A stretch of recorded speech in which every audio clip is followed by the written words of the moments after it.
मजदूर, किसान सबको मिला। और ये किसकी देन है साहब?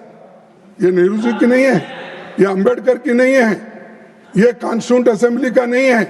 और वहां पर जो कॉन्स्टिट्यूंट असेंबली में इनके मेंबर थे वो सब चिल्लाते रहते थे। मैं पूरा वो डॉक्यूमेंट्री देखा हूं, आप भी देखिए, 10 घंटे का डॉक्यूमेंट्री है कॉन्स्टिट्यूंट असेंबली का।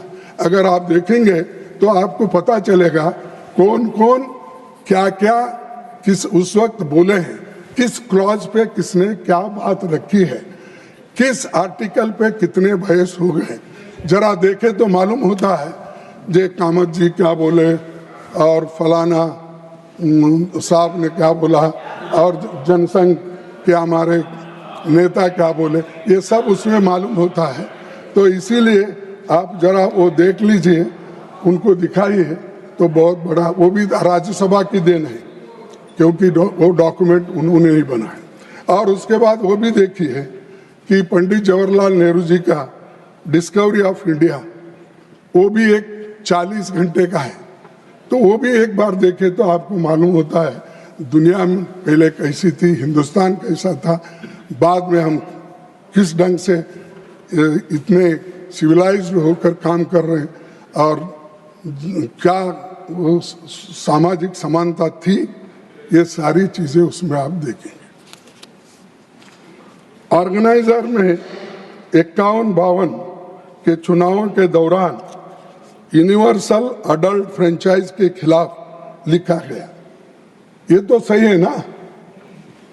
अच्छा, पंडित नेहरू ये बोले साहब, उन्होंने कहा अडल्ट फ्रेंचाइज के बारे में 51-52 को उन्होंने बोला, ये कहा Pandit Nehru would leave to confess the failure of universal adult franchise in India. Shall I read? Pandit Nehru would leave to confess the failure of universal adult franchise in India. यानी universal adult franchise को, जो महिलाओं को voting मिलता था, जो शूद्रों को voting मिलता था, जो गरीब लोगों को मिलता था, इसके बारे में अपोज अगर कोई करे वो आरएसएस के लोग करे, ये लोग जनसंघ के लोग करे, और आज हमको पाठ पढ़ाते हो। और मैं ये कहना चाहता हूं, और उन्होंने कहा कि ये सत्यानाश होने का खुद पंडित जवाहरलाल नेहरू जी देखेंगे। अरे आप सब अडल्ट फ्रेंचाइज में वोट दे के आए हैं, दिए या नहीं? और आप ले रहे हैं वोट भी उसी के वजह से।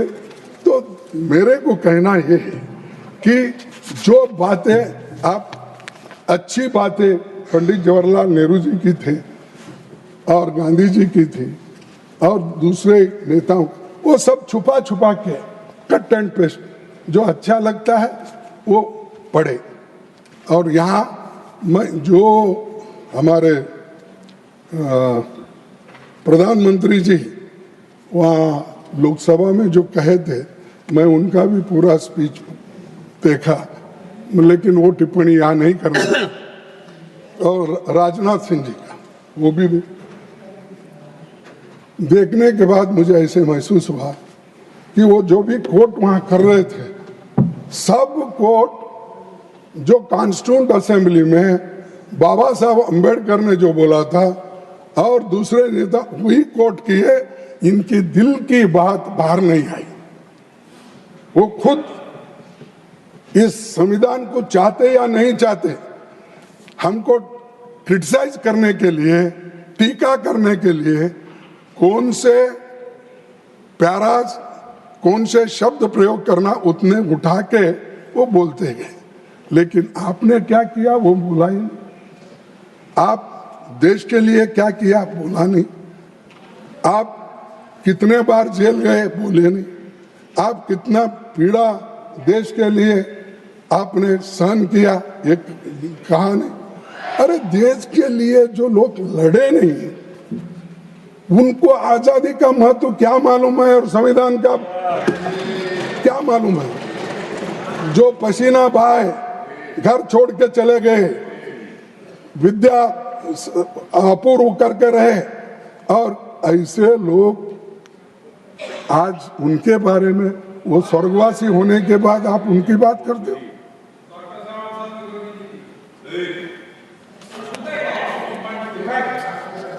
चुप बैठो तुम, अभी जाके तुम्हारे डिफेंस मिनिस्टर के पास सीख के आओ।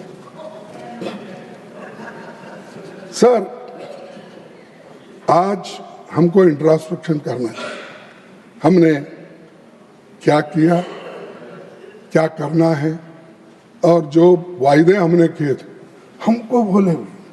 वो प्राइम मिनिस्टर का स्पीच पढ़ा मैं, तो हमको सिखा रहे थे ये जुमले वाले हैं और ये झूठ बोलते हैं, ऐसा बोल के उन्होंने, अरे भाई झूठे नंबर 1 तो आप ही है।